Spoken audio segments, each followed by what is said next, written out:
ಎಲ್ಲ ನನ್ನ ಮಾಲೂರು ತಾಲೂಕಿನ ಜನತೆಗೆ ನಮಸ್ಕಾರಗಳು. ಏನು ಇವತ್ತು ಲೈವ್ ಮುಖಾಂತರ ನನ್ನ ತಾಲೂಕಿನ ಜನತೆಗೆ ಒಂದು ವಿಷಯವನ್ನು ತಿಳಿಸೋದಕ್ಕೆ ಲೈವ್ ಮುಖಾಂತರ ಬಂದಿದ್ದೇನೆ. ವಿಷಯ ಏನಂದ್ರೆ, ನೀವು ನನ್ನನ್ನು ರಾಜಕೀಯವಾಗಿ 86ನೇ ಇಸ್ವಿಯಿಂದ ಇಲ್ಲಿವರೆಗೂ ಕೂಡ ಬೆಳೆಸಿದಿರಿ, ಅವಕಾಶ ಮಾಡಿಕೊಟ್ಟಿದ್ದೀರಿ. ಅದೇ ರೀತಿ 2 ಸಾರಿ ಶಾಸಕನಾಗಿ ಮಾಡಿದಿರಿ. 2ನೇ ಅವಧಿಗೆ ಶಾಸಕನಾಗುವಂಥ ಸಂದರ್ಭದಲ್ಲಿ ಕಡಿಮೆ ಓಟಲ್ಲಿ MLA ಆದರೂ ಕೂಡ MLA ಆಗಿ ಮಾಡಿದಿರಿ. ನನ್ನ ತಾಲೂಕಿನ ಜನತೆ 248 ಓಟಲ್ಲಿ MLA ಡಿಕ್ಲೇರ್ ಆದಮೇಲೆ ನನ್ನ ಮೇಲೆ ಸೋತಂತ ಅಭ್ಯರ್ಥಿ ಅವರಿಗೆ ಕೌಂಟಿಂಗ್ ಮೇಲೆ ಅನುಮಾನ ಬಂದು ಕೋರ್ಟ್ಗೆ ಹೋಗಿದ್ರು.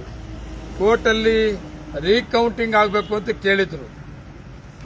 ನಾನು ರೀಕೌಂಟಿಂಗ್ ಆಗಬೇಕು ಅಂತ ಅವರು ಕೋರ್ಟ್ಗೆ ಹೋದಂಥ ಸಂದರ್ಭದಲ್ಲಿ ಸುಮಾರು ಸಭೆಗಳಲ್ಲಿ ಕೂಡ ನಾನು ಹೇಳಿದ್ದೀನಿ. ನಾನು ಪಬ್ಲಿಕ್ ಸಭೆಗಳಲ್ಲೂ ಕೂಡ ಹೇಳಿದ್ದೀನಿ, ರೀಕೌಂಟಿಂಗ್ ಅಂತ ಏನು ಹೋಗಿದ್ದಾರೆ, ಆ ರೀಕೌಂಟಿಂಗ್ ಏನಾದರೂ ಕೋರ್ಟಲ್ಲಿ ಆದೇಶ ಆದರೆ ನಾನು ರೀಕೌಂಟಿಂಗ್ ಮೇಲೆ ಚಾಲೆಂಜ್ ಮಾಡಲ್ಲ, ಅಪೀಲ್ ಹೋಗಲ್ಲ. ನಾನು ರೀಕೌಂಟಿಂಗ್ ಅಂತ ಆದರೆ ನಾನು ಸ್ವಾಗತ ಮಾಡ್ತೇನೆ, ರೀಕೌಂಟಿಂಗ್ ಆಗಬೇಕು ಅಂತ ಕೂಡ ಹೇಳಿದ್ದೆ.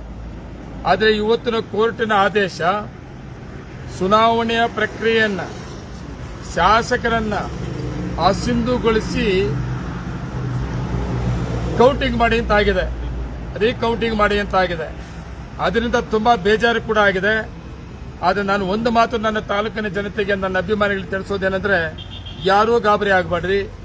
ಈ ಆದೇಶ ಸುಪ್ರೀಂ ಕೋರ್ಟಲ್ಲಿ ಚಾಲೆಂಜ್ ಮಾಡ್ತೇವೆ. 30 ದಿವಸ ಈ ಆದೇಶ ಸ್ಟೇ ಕೂಡ ಕೊಟ್ಟಿದ್ದಾರೆ. ನಾನು ಅವಾಗಲೇ ನೋಡಿದೆ, ಒಬ್ಬ ಮಾಜಿ ಶಾಸಕ ಮಂಜುನಾಥ್ ಕೂಡ ಖುಷಿ ಆಗ್ಬಿಟ್ಟಾನ. ಅವಾಗಲೇ ಏನು ಶಾಸಕರಿಲ್ಲ, ಮಾಲೂರು ತಾಲೂಕು ತಬ್ಲಿ ಆಗ್ಬಿಟ್ಟಿದೆ ಶಾಸಕರು ಅಂತ. ಅದನ್ನ ಹೇಳ್ತೇನೆ ಒಂದು ಮಾತು, ಇಲ್ಲಿ ಶಾಸಕರಿಲ್ಲದೆ ತಬ್ಲಿ ಆಗಿಲ್ಲ. ಕೋರ್ಟ್ ಕೂಡ ಈ ಆದೇಶಕ್ಕೆ 30 ದಿನ ಸ್ಟೇ ಕೊಟ್ಟಿದ್ದಾರೆ. 30 ದಿನ ಒಳಗಡೆ ನಾನೇನಾದ್ರೂ ಈ ಆದೇಶ ಸ್ಟೇ ಕೊಡದೇ ಇದ್ರೆ ತಾಲೂಕ್ ತಬ್ಲಿ ಆಗ್ತದೆ. ಆದರೆ ಕೋರ್ಟ್ ಇವತ್ತು 30 ದಿನ ಆದೇಶ ಶಾಸಕನಾಗಿಯೂ ಮುಂದುವರಿಯಬಹುದು, ಅಪೀಲ್ ಹೋಗೋದಕ್ಕೂ ಅವಕಾಶ ಮಾಡಿಕೊಟ್ಟಿದ್ದಾರೆ. ಅದರಿಂದ ಯಾರು ನನ್ನ ಅಭಿಮಾನಿಗಳು, ನನ್ನ ತಾಲೂಕಿನ ಜನತೆ ಗಾಬರಿ ಆಗುವಂತಹದಲ್ಲ.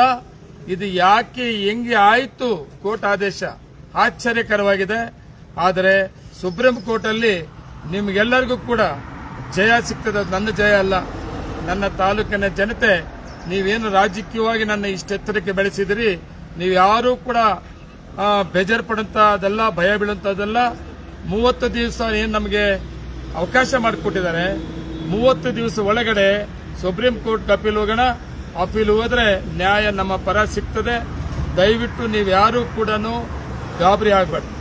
ಯಾವುದೇ ಸಂದರ್ಭದಲ್ಲಿ ಈ ವಿರೋಧ ಪಕ್ಷದಲ್ಲಿ ಏನಾದರೂ ಮಾತಾಡಿದಾಗ ಇದು ಇವತ್ತಿನ ಕೋರ್ಟ್ ಆದೇಶ ಹಿಂಗಾಗಿದೆ ಹಂಗಾಗಿದೆ ಅಂತ ಯಾರು ಗಾಬರಿ ಆಗಬೇಡ್ರಿ.